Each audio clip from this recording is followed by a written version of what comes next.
आज के चुनाव परिणाम, खासतौर पे हरियाणा के चुनाव परिणाम को देख के आज सुबह से मैं हैरान हूं। और आज शाम को कांग्रेस की प्रेस कॉन्फ्रेंस सुनने के बाद थोड़ा परेशान भी हूं। चारों तरफ से दोस्तों के फोन आ रहे हैं, मैसेज आ रहे हैं, ये क्या हुआ? सच बताऊं, मुझे पूरी तरह पता नहीं क्या हुआ। पिछले 1 महीने से मैंने कहा कि मैं इलेक्शन भविष्यवाणी तो नहीं करूंगा सीटों की, लेकिन मैं लिख रहा हूं, बोल रहा हूं, भाषण दे रहा हूं इस मान्यता के आधार पे कि कांग्रेस स्पष्ट रूप से आगे है। मैंने 1 से ज़्यादा बार कहा कि सरकार तो कांग्रेस की बनेगी। अब हवा है, आंधी है, उससे ज़्यादा ये मैं कह नहीं सकता। लेकिन आज जो हुआ वो तो बिल्कुल अलग था। ना हवा, ना आंधी, ना और कुछ, बल्कि बिल्कुल उल्टा। जितने लोगों ने घूम के देखा, उनमें से कोई व्यक्ति ऐसा मुझे अभी तक नहीं मिला जिसने कहा, और बीजेपी का समर्थक भी नहीं मिला जिसने कहा हो कि बीजेपी की मेजॉरिटी आने वाली है। बहस सिर्फ इस पे होती थी कि कांग्रेस कितना आगे रहेगी। पिछले 2 बार में, 2014 में, 2019 में बीजेपी को लोकसभा चुनाव में जितने भी वोट मिले हैं, विधानसभा चुनाव में 4 महीने बाद उसके वोट हमेशा गिरे हैं। अपेक्षा थी कि इस बार भी ऐसा होगा। हम ग्राउंड पे घूमे, हमारे कई साथी मिलकर ग्राउंड पे घूमे, देखा, साधारण लोगों से बात की, क्योंकि ऐसा किए बगैर मैं अपना मुंह नहीं खोलता हूँ। साधारण लोगों से बात की और हमारा अनुमान उसके बाद भी ये था कि हाँ, जमीन पे तो यही दिख रहा है कि कांग्रेस आगे है। लोकसभा चुनाव के बाद कांग्रेस अप हुई है, बीजेपी डाउन हुई है, और अगर ऐसा है तो कांग्रेस का मेजॉरिटी में आना स्वाभाविक था।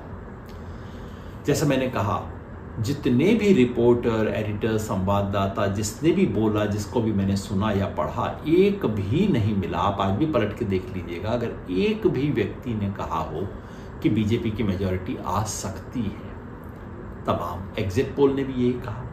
एक भी एग्जिट पोल नहीं है जिसका न्यूनतम वाला जो आंकड़ा है वो भी कहता हो कि कांग्रेस 45 से नीचे जा सकती है।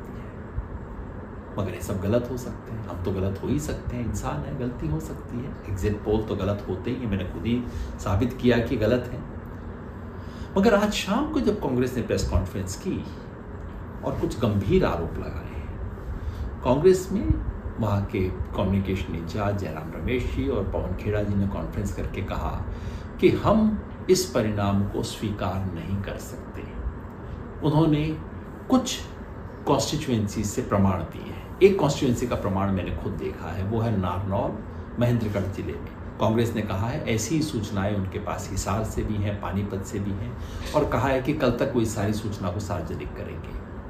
आरोप ये है कि कुछ काउंटिंग के दौरान कुछ ऐसे ईवीएम मिले जिसमें 99% बैटरी पाई गई खुलने के बाद। अब इतने घंटे काम करने के बाद 99% बैटरी क्यों थी? और जिन बैटरीज में 99% बैटरी पाई गई, वहां कांग्रेस की परफॉर्मेंस खराब थी अपेक्षाकृत दूसरी कॉन्स्टिट्यूएंसी, दूसरे ईवीएम के, जहां बैटरी कम थी। मतलब अनकहा आरोप ये है कि उन ईवीएम के साथ कुछ खिलवाड़ किया गया है, छेड़खानी की गई है, वोटिंग समाप्त होने के बाद उनसे कुछ किया गया है। अभी गंभीर आरोप है, मैं नहीं कह रहा हूं कि सच है। हमारे पास अभी कोई प्रमाण इतना नहीं है उसको जांच करने का।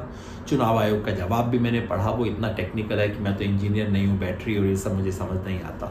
लेकिन मामला गंभीर है जिसकी जांच होनी चाहिए। तो पहली बात तो मैं कहना चाहता हूँ वो ये कि चुनाव आयोग की जिम्मेवारी बनती है कि इस सब के बारे में देश को आश्वस्त करे।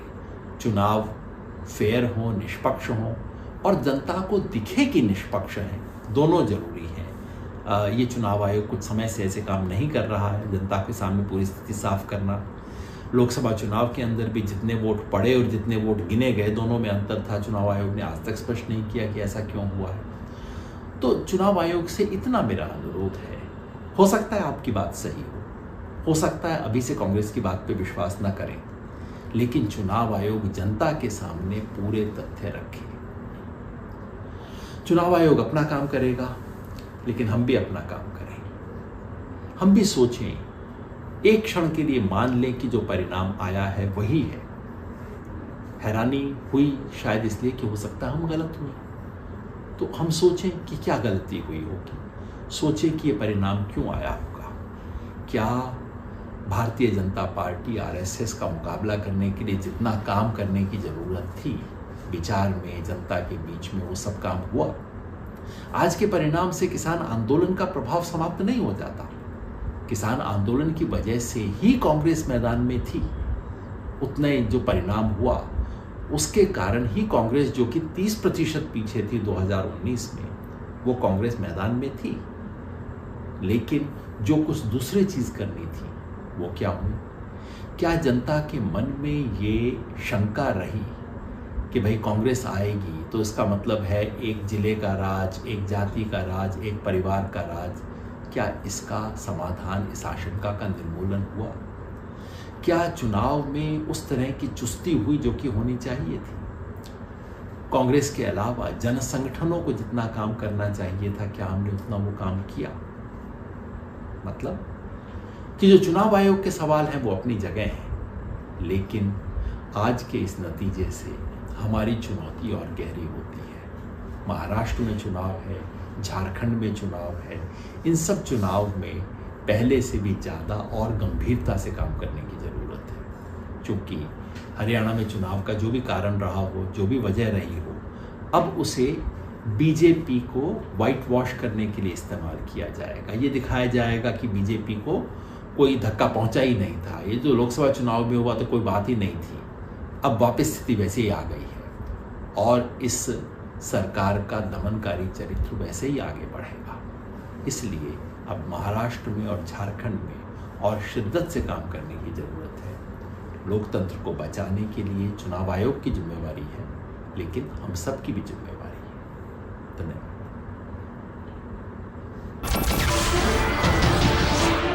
नमस्कार, मैं हूं मानक गुप्ता। अगर आपको हमारा ये वीडियो पसंद आया हो तो इसे लाइक और शेयर जरूर करें, और हाँ, हमें सब्सक्राइब और फॉलो करना ना भूलें ताकि आप देश और दुनिया की कोई खबर मिस ना करें। तो जुड़े रहिए हमारे साथ और देखते रहिए News 24।